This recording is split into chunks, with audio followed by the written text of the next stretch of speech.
Bom, boa tarde a todos. Obrigado pelo convite. Eu vou falar um pouco da inovação e algumas estratégias de financiamento. E antes disso, aqui não está entrando. Estava funcionando, não está mais. Tá. Bom, eu fiz uma figura aqui. A gente tem que entender que a inovação ela é uma estratégia de mercado. Isso é muito importante. Ela sempre está associada ao mercado.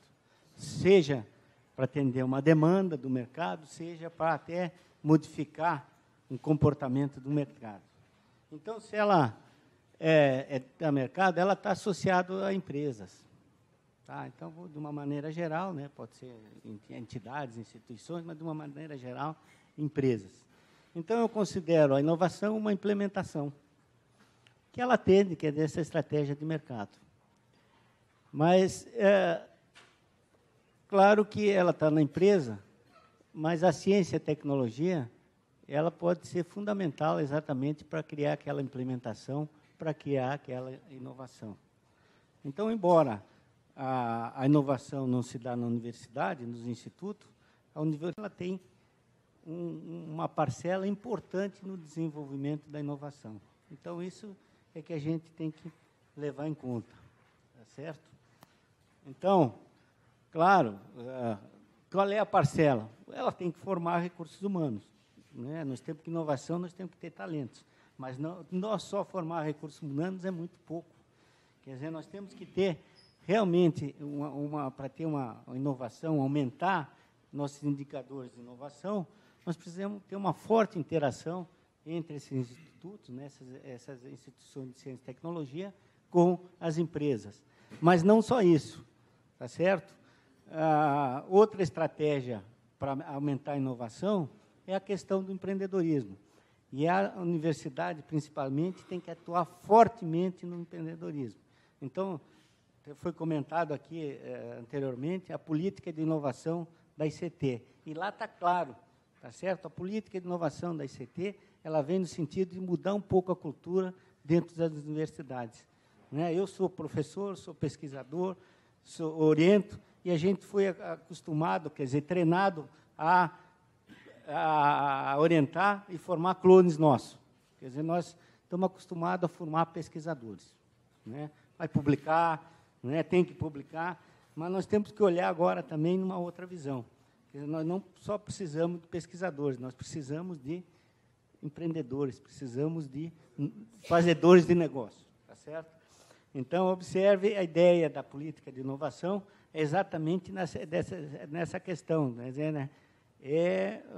As instituições de ciência e tecnologia têm que olhar o empreendedorismo também como um fator fundamental na criação de novos negócios. Quer dizer, usar a ciência que está aqui dentro, usar talentos, quer dizer, formar empreendedores para realmente chegar ao mercado, gerar emprego, gerar renda, principalmente. E os ambientes de inovação também são fundamentais nesse processo. Então, já se comentou aqui, o BHTEC é fundamental. Também na política de inovação vem nessa linha. Nós temos que estimular os ambientes de inovação.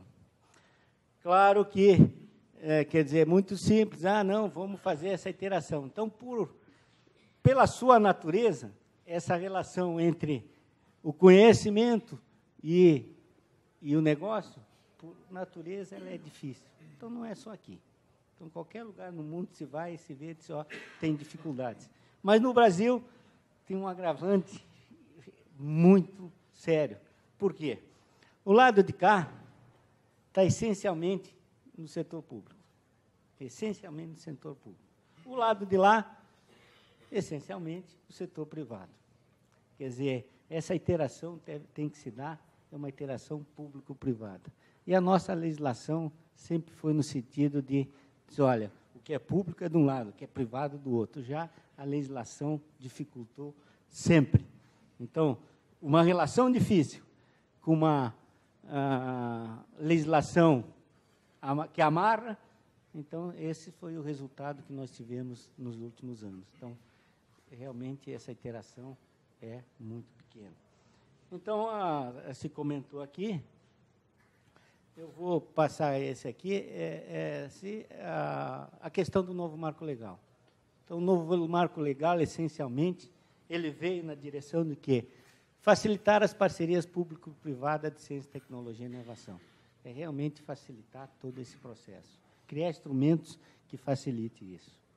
E também, claro, simplificação de procedimentos para a gestão de projetos de ciência, tecnologia e inovação e adoção, principalmente por resultados em sua avaliação. Então, facilitar o processo e criar uma facilidade dessa relação público-privada. Quer dizer, nós temos que, de todas as formas, fazer com que o conhecimento vá para a empresa. Quer dizer, como eu até comentei aqui, não adianta eu ter patente, né? E a patente está lá na prateleira. É um instrumento que não resolve.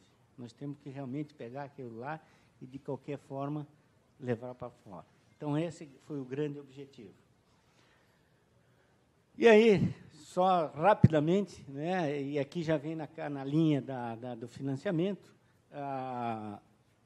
vem a questão dos instrumentos de estímulo à inovação nas empresas. Então, esse já era de 2004, mas foi bem regulamentado agora. Em 2004 foi criada a subvenção econômica, exatamente o quê? A inovação está lá na empresa. E se criou a subvenção econômica exatamente para financiar projetos de P&D dentro da empresa. Então, as pessoas sempre dizem, pô, mas a universidade está sem dinheiro e nós vamos dar subvenção para a empresa. Subvenção é recurso não reembolsável, né? Mas aí eu respondo da seguinte forma: nós só vamos ter universidade pública se tivermos empresas fortes pagando imposto. Tá? Então, por isso, a subvenção vem no sentido, claro, por exemplo, a empresa, né, ela vai submeter um projeto de pesquisa e desenvolvimento para gerar uma inovação, exatamente para melhorar a sua competitividade, gerar mais emprego, gerar mais renda. Então, foi comentado o PIP da FAPESP, né, mas na federal temos, né, na FINEP agora o Tecnova, e está saindo o Tecnova 2, que é exatamente a mesma linha do PIP, né, o PAP também, o antigo PAP, linhas para financiar micro, pequenas e médias empresas com subvenção econômica. Novo se criou agora também. Então, a subvenção econômica, ela basicamente é recurso do FNDCT, o Fundo Nacional de Desenvolvimento Científico e Tecnológico, é via FINEP. Então, agora o Tecnova 2 está saindo, exatamente, os estados, né?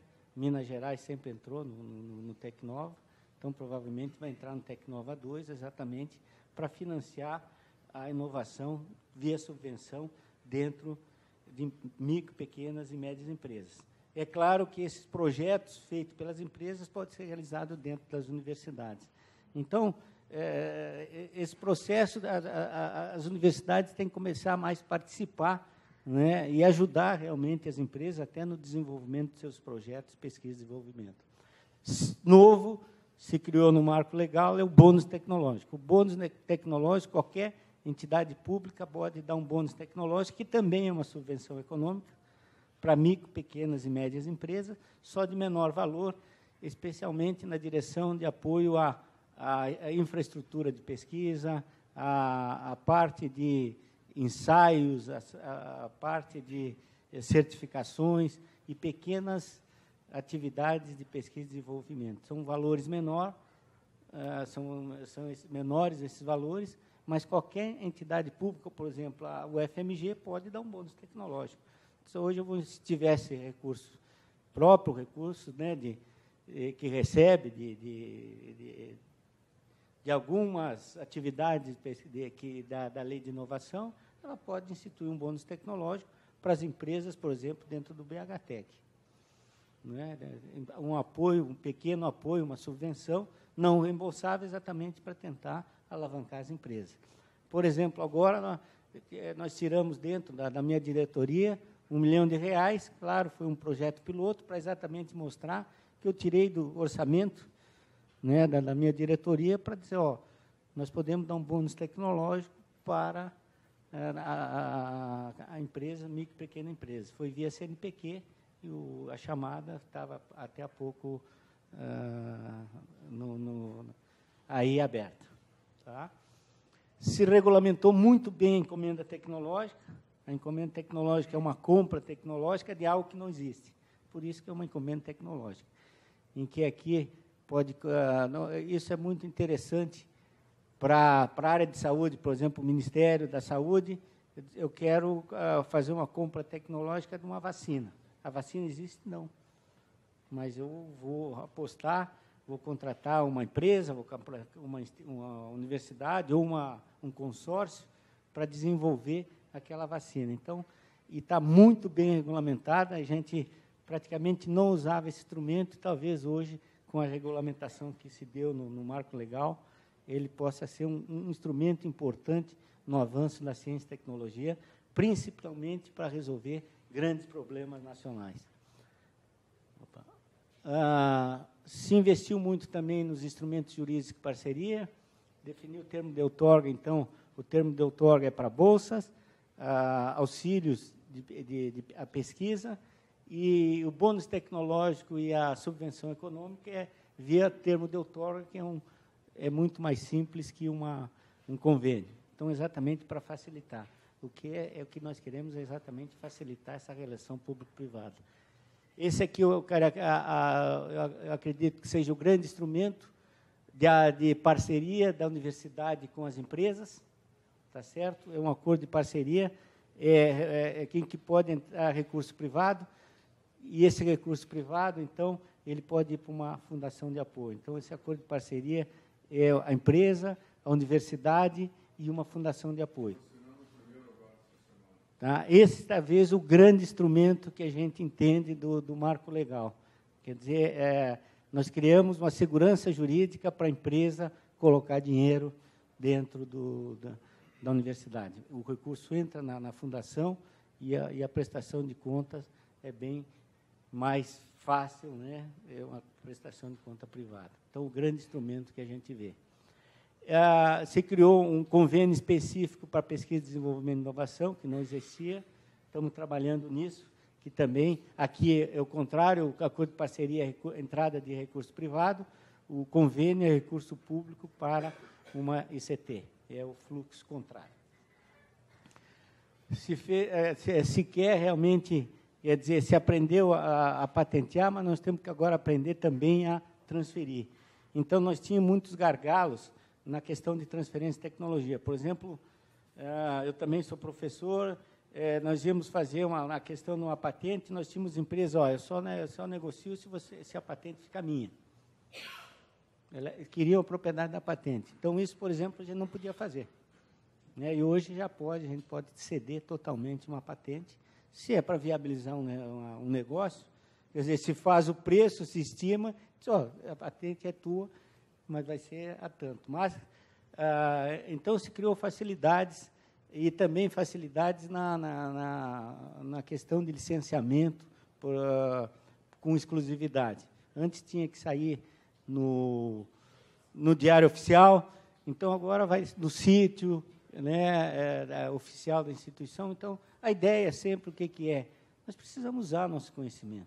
Vamos se precisar criar uma empresa, participar minoritariamente, a ideia é que realmente criar esse marco para a gente achar caminhos. Né? Se vocês me perguntarem, alguém já fez? Ainda não, mas nós temos que achar, tá certo? Mas nós temos que ter coragem de começar a enfrentar isso. Né? Se nós estamos discutindo fortemente com os órgãos de controle, para convencê-los também, quer dizer, que o Brasil precisa disso. Quer dizer, então, nós temos que realmente achar esses caminhos. E a Universidade Federal de Minas Gerais, claro, está na frente, a gente tem conversado muito, né, porque realmente a gente tem que investir nisso. E tem outros, então, não vou comentar outros, aliança estratégica, ambientes promotores de inovação, prestação de contas, tratamento prioritário na importação. Então, foi uma série de avanços. exatamente para facilitar esse processo da ciência e tecnologia e a questão da aproximação do público-privado. Então, aí estão basicamente o resumo, né? Isso é do marco legal, dos instrumentos de financiamento. O não reembolsável, claro, é sempre para uma instituição de ciência e tecnologia. Mas na empresa tem o crédito, tem a subvenção econômica, tem a renda variável, tem o capital de risco, tem os incentivos fiscais, e aqui eu botei a encomenda tecnológica, que pode ser tanto com a empresa, como com a universidade, mas pode ser um consórcio. Essa é uma questão que a gente está trabalhando com muito carinho, a questão da encomenda tecnológica, que pode ser um fator fundamental, principalmente nos ministérios setoriais, como saúde, a própria defesa. Então, é um instrumento muito usado no mundo. Os Estados Unidos, talvez é o grande instrumento de avanço na ciência nos Estados Unidos, são as encomendas tecnológicas, que a gente, ela vinha lá de 2004, mas era mal regulamentada e ninguém se arriscava a fazer. Então, agora, com a regulamentação, a gente acredita que está aqui um outro financiamento importante para a ciência e tecnologia do país. O grande, mas está lá os instrumentos, mas de onde é que vêm os recursos? Então, a grande fonte de recursos é exatamente o Fundo Nacional de Desenvolvimento Científico e Tecnológico, o nosso FNDCT. Então, ele foi criado exatamente para dar apoio financeiro aos programas de desenvolvimento científico e tecnológico nacionais. Ele papel fundamental na montagem da infraestrutura de pesquisa do país. Então, aqui do FNDCT sai o CTINFRA. Então, talvez o CTINFRA foi o grande responsável aí nos últimos 15 anos, dizer, de montar, né, junto com o Proequipamento da CAPES, os grandes responsáveis, mas o CTINFRA sempre maior, no maiores, né, da infraestrutura de pesquisa no país. Mas ele também, o Fundo Nacional de Desenvolvimento Científico e Tecnológico, a fonte são os fundos setoriais, que vêm de setores da economia. Então, um dos objetivos dele é apoiar o desenvolvimento e a consolidação de parcerias entre a universidade, instituto de pesquisa e o setor empresarial. Então, já o fundo também foi criado nesse sentido, quer dizer, nós vamos ter inovação, né, mais intensa se realmente a gente conseguir fazer essa aproximação. O grande senão, né, é o orçamento do FNDCT. Então, vocês observem aqui, né, as curvas, esse verdinho é a arrecadação, né, o LOA é o orçamento, né, é lei orçamentária anual, então é o orçamento, esse marronzinho, e aqui é o que pode ser empenhado, é o limite de empenho. Então, vocês observem que 2018, o limite de empenho está abaixo de 2 bilhões de reais, por um orçamento, por uma arrecadação aí prevista de 4 bilhões e meio. Então, e desses 2 bilhões, até abaixo de 2 bilhões, tem a parte do reembolsável. Então, 25% da arrecadação é o crédito que a FINEP dá para as empresas.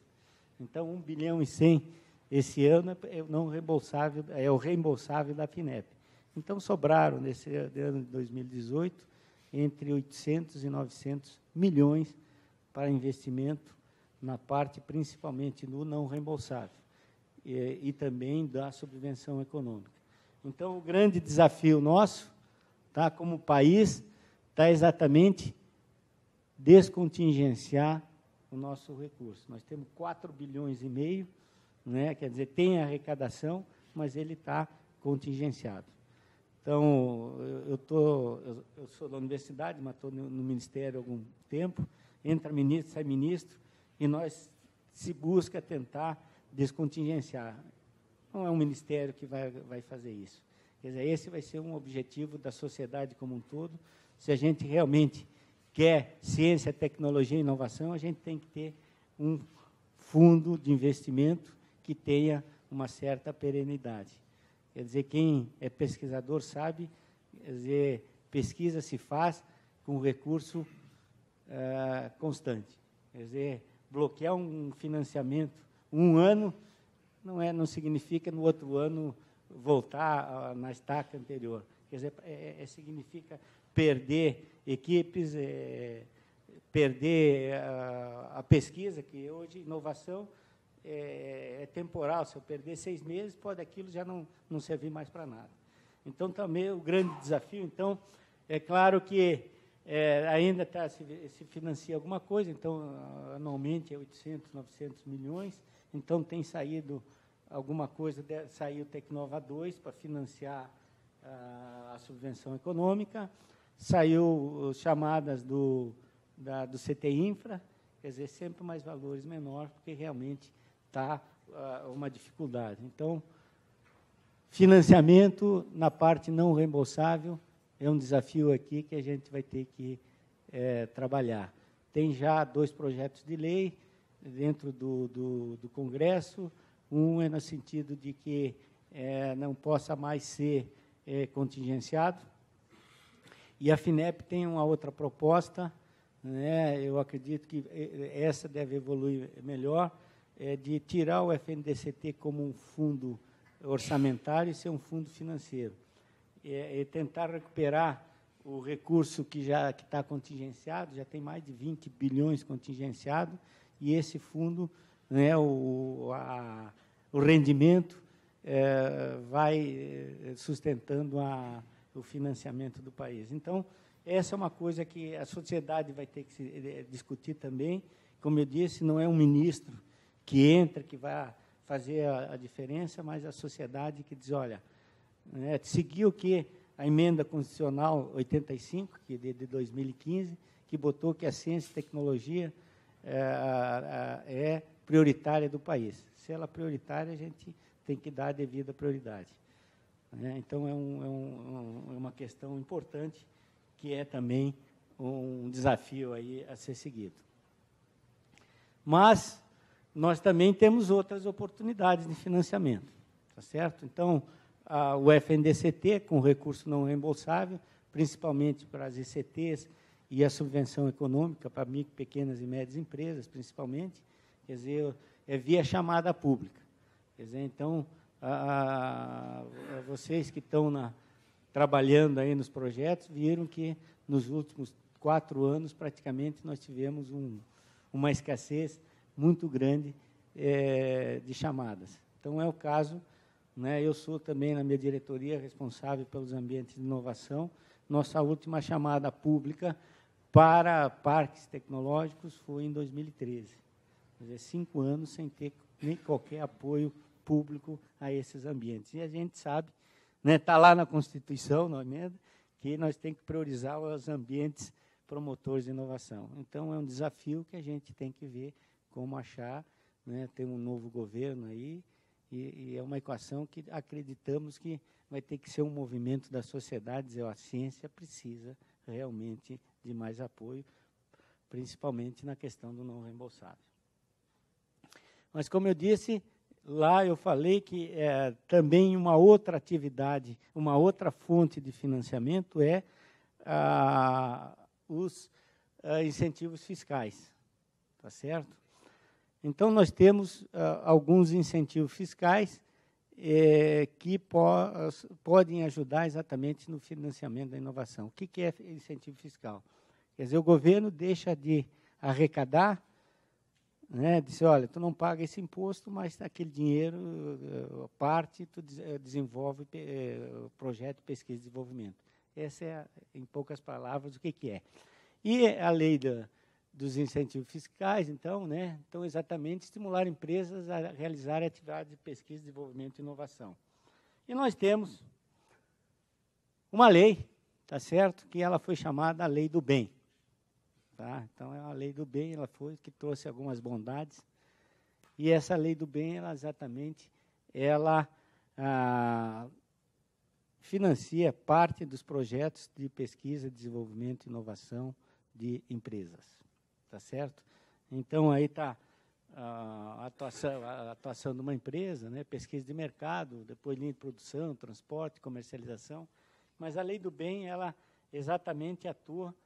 Então, como eu disse, eu estou trazendo algumas fontes de financiamento para a inovação.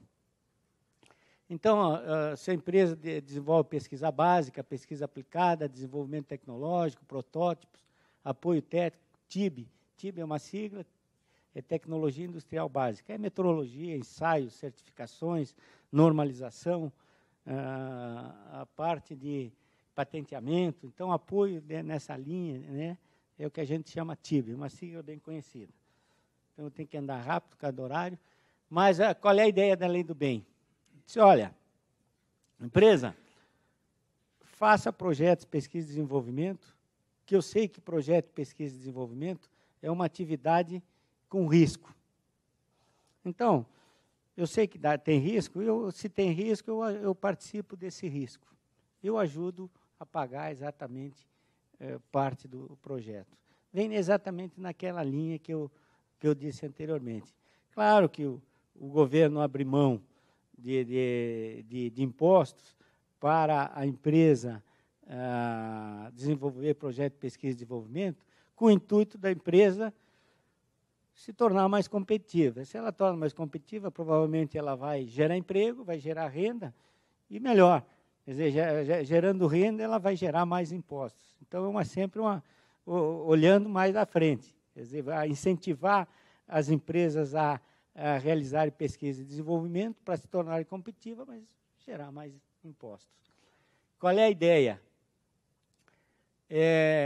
O montante aí agora não é importante, depois eu mostro no exemplo, mas o mais importante é que o uso automático dos dispêndios próprios em P&D, além daqueles contratados no país com universidade, instituições de pesquisa, inventor independente ou micro e pequena empresa. Essa micro e pequena empresa pode ser uma startup. Então, uma empresa grande. Então, qual é a empresa que pode usar a Lei do Bem?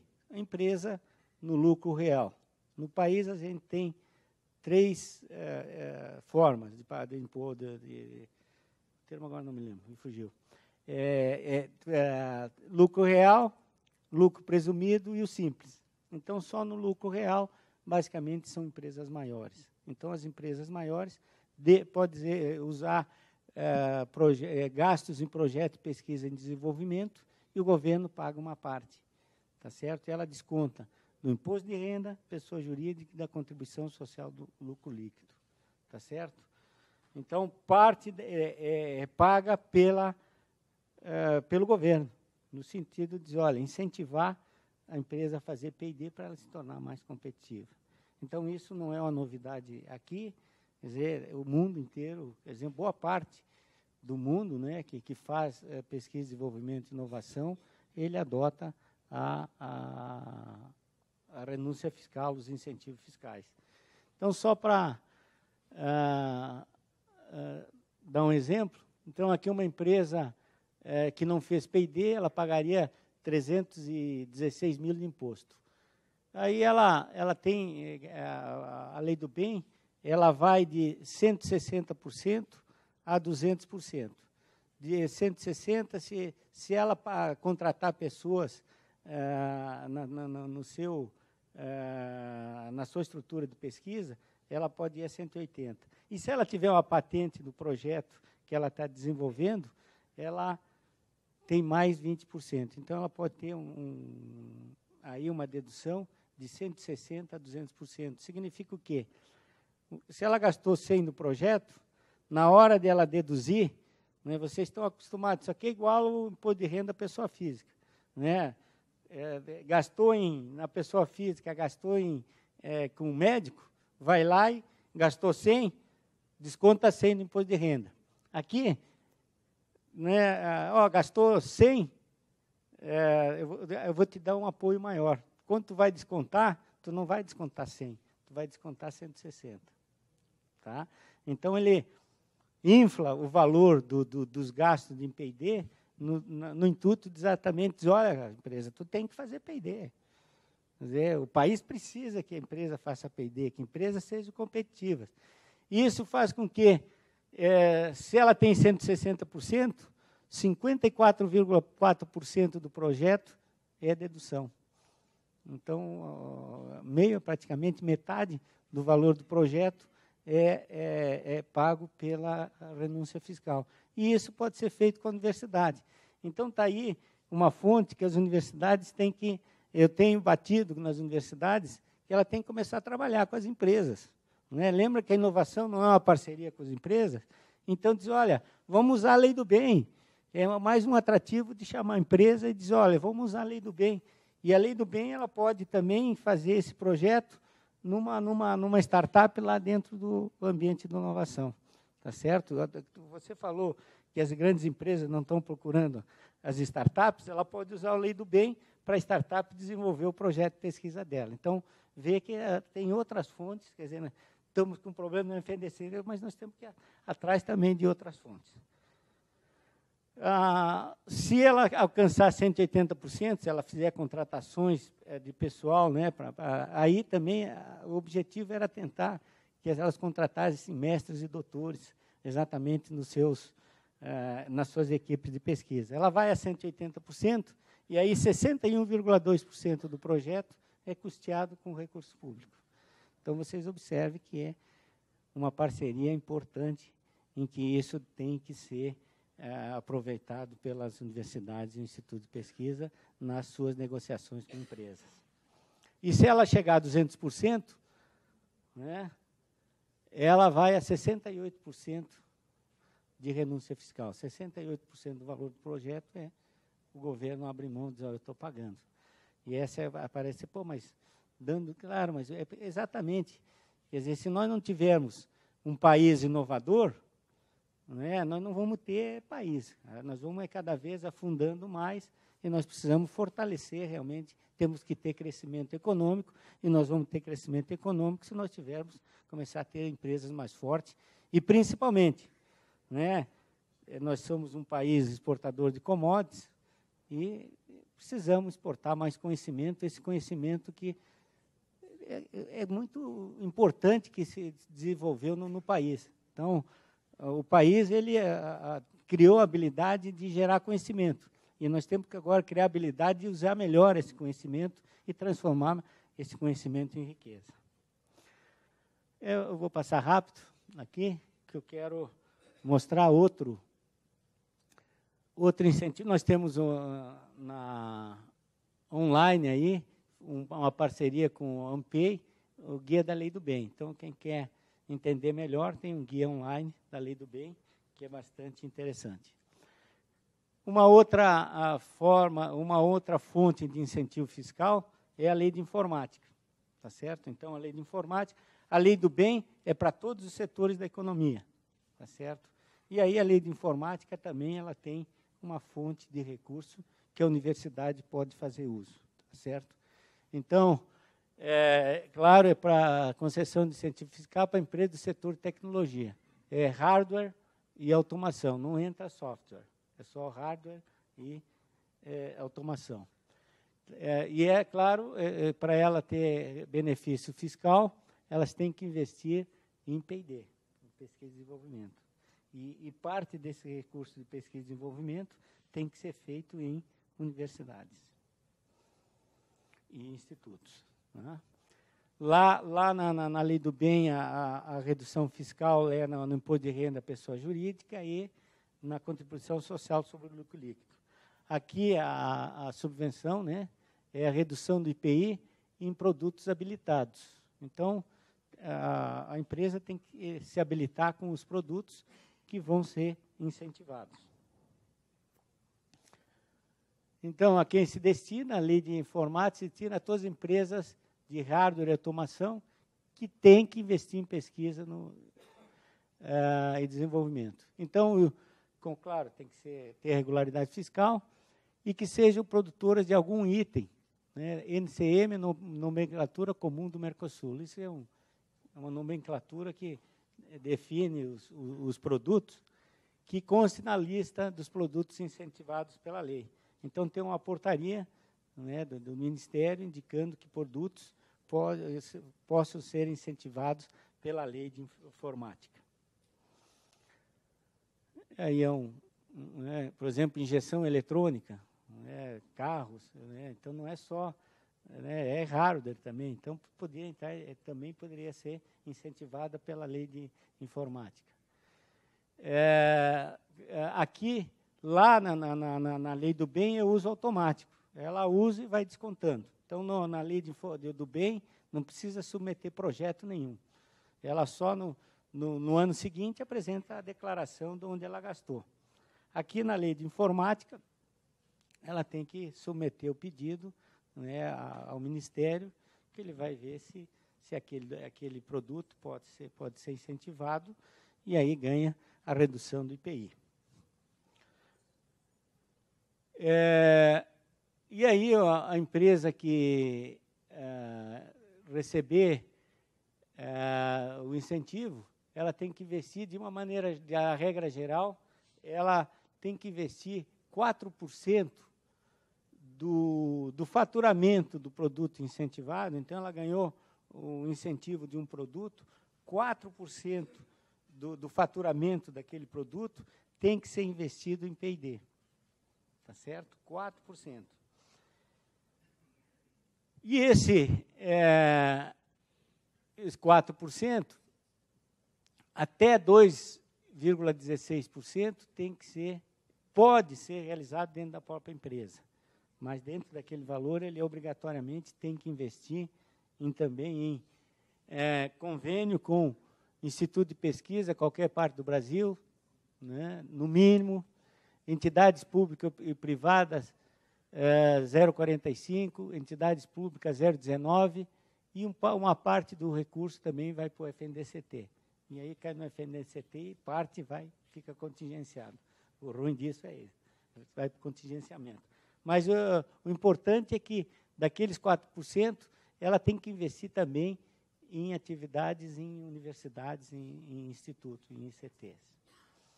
E depois eu vou passar, que saiu agora uma resolução em 2018, né? Então, aqui, claro, mas como é que uma ICT vai poder participar desses incentivos? Ela tem que se credenciar. Então, em 2018, saiu uma nova resolução de credenciamento.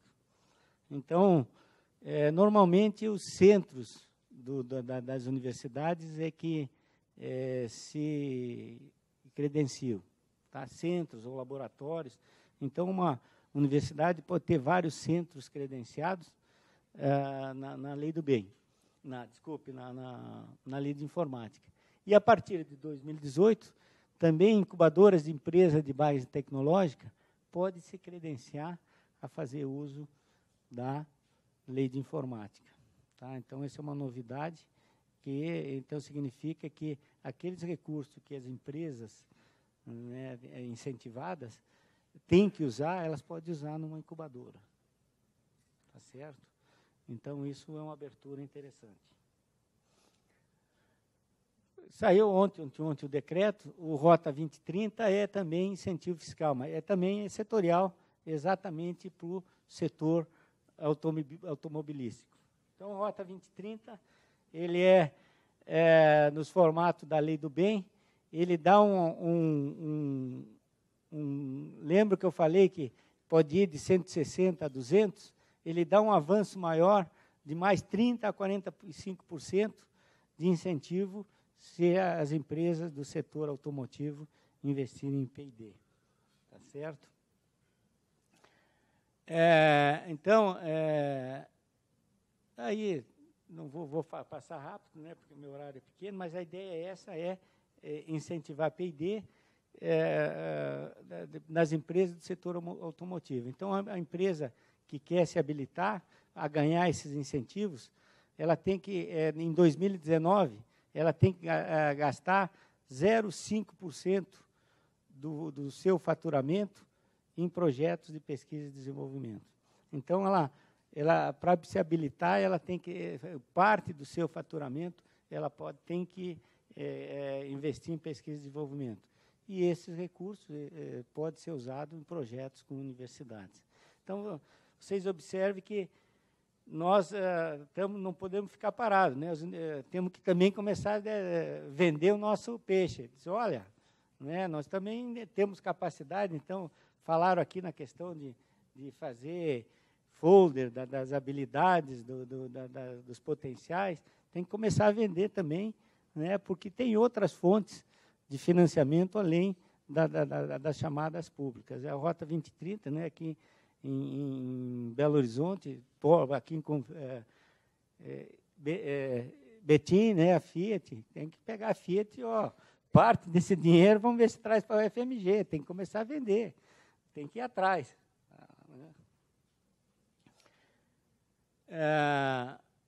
Também, no Rota 2030, criou o regime tributário para importação de autopeças sem capacidade de produção nacional equivalente. Então, se o Brasil não consegue produzir essa autopeça, tem um imposto de importação. Esse imposto de importação ele vai ser zerado.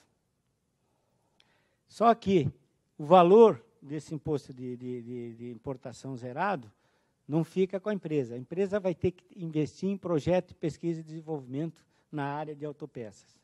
Tá certo? Então, mais uma forma de financiamento para projeto de pesquisa e desenvolvimento. Quer dizer, se zera o imposto de importação e ele tem que gastar em projeto de pesquisa e desenvolvimento, e esses projetos de pesquisa e desenvolvimento, então, aquela redução de 0% da líquido de imposto de importação, ele tem que ser feito em parceria com ICTs, entidades brasileiras de ensino oficiais reconhecidas ou organizações sociais que incentivem a realização de projetos de pesquisa aplicada e desenvolvimento. Aqui essa organização social é a Embrapi, tá certo? Mas tem a Embrapi, mas tem o CNPEM, tá certo? Então, foi mais ou menos arranjado aí na hora de construir o decreto e a lei. Tá? Então, é outra fonte. Né? Então, o meu objetivo aqui era trazer fontes de financiamento, além, né, do nosso FNDCT, que está um pouco, né, bastante contingenciado. E para encerrar, a gente tem alguns programas de apoio à inovação. Eu gostaria só de falar da Embrapi, mas temos, por exemplo, algumas redes Cibratec funcionando. Por exemplo, tem a rede de Nano, né, e a Fundep, ela coordena, né, ela o recurso dessas duas redes de Nano estão na Fundep. Então, são duas redes fortes, a rede de nanomateriais e nanocompósitos e a rede de nanosensores e nanodispositivos, com recurso também exatamente para apoiar projetos de pesquisa e desenvolvimento entre os institutos das universidades e laboratórios e empresas. E a Embrapi. Né? A Embrapi ela surgiu dentro da CETEC, né? Então eu coordenei o projeto piloto e também a transformação dela em OS. E a Embrapi foi interessante. A Embrapi é realmente uma outra fonte de financiamento. É recurso não reembolsável e é um recurso que independe de chamada pública. Quer dizer, se passa esse recurso para a Embrapi Organização Social, ela credencia laboratórios que tenham capacidade, principalmente, mostrarem que tenham capacidade de fazer projetos em parceria com empresas. Então, o FMG ela tem uma unidade Embrapi aqui, na UFMG, na área de computação, né? Tá? Então, realmente são laboratórios que mostram capacidade de desenvolver projetos com empresas. Isso que é o fundamental. Eu coordenei, eu conheço, sei o que tem que fazer. E também a grande facilidade é que os recursos já estão lá, né? Independe de chamada pública.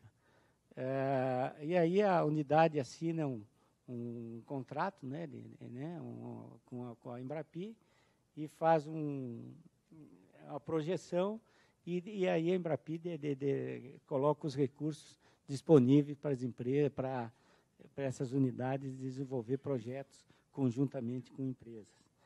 E a ideia é que o governo, né, federal entre com 1/3 de recurso não reembolsável no processo, o outro terço a empresa entra, e o outro terço seja os recursos, os custos econômicos do projeto do laboratório. Então, basicamente, a ideia, né, seria que 1/3 era 1/3 não reembolsável do governo federal, 1/3 da empresa e 1/3 do laboratório, dos custos econômicos do laboratório. E aí eu acho que laboratórios da universidade que têm grandes possibilidades de trabalhar com empresas, tem que já começar a fazer no seu planejamento a se tornar uma unidade Embrap. Que certamente esse aqui é uma política que virou uma política de Estado, né? Nós vamos ter, por um bom tempo, aí, financiamento. Nós estamos trabalhando com a Embrapi, queremos fazer uma parceria, ver como é que nós vamos trabalhar a Embrapi junto com os ambientes de inovação. Tá certo? A gente, num primeiro momento, a gente queria fazer um acordo em que os ambientes de inovação seriam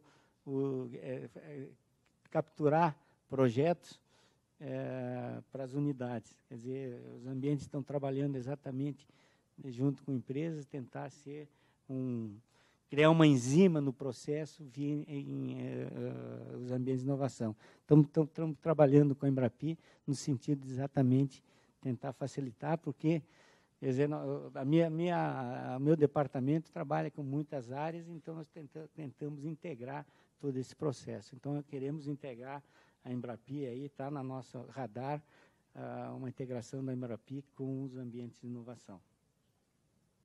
Basicamente, era isso que eu tinha. Né? Então, hoje são cerca de 40 unidades credenciadas, uma está aqui na UFMG, então, em vários setores, tá certo? Acredito que agora que com o Rota 2030 vai ser credenciado algumas unidades nessa área do setor automotivo. Então, se tiver algum laboratório dessa área aí, já comece a avivar, porque eu tenho certeza que deve vir alguma coisa nessa área. A área de saúde, então, a Embrapi, o financiamento da Embrapi é o MCTIC, né, o Ministério de Ciência e Tecnologia, o Ministério da Educação, então entra uma parte, e nesse ano o Ministério da Saúde também entrou. Né? Então, o Ministério da Saúde está vendo que também ele precisa ter uma outra forma de financiar a inovação no setor da saúde. E está entrando com recurso no nosso contrato de gestão, justamente está credenciando algumas unidades na área do setor de saúde. Então, a Embrapi é hoje uma política aí que se transformou numa política de Estado, e acredito que vai ter aí não é aquelas políticas que entra governo, sai governo, elas vão desaparecer. Essa, acredito que ela se consolidou, e exatamente porque tem dado bons resultados.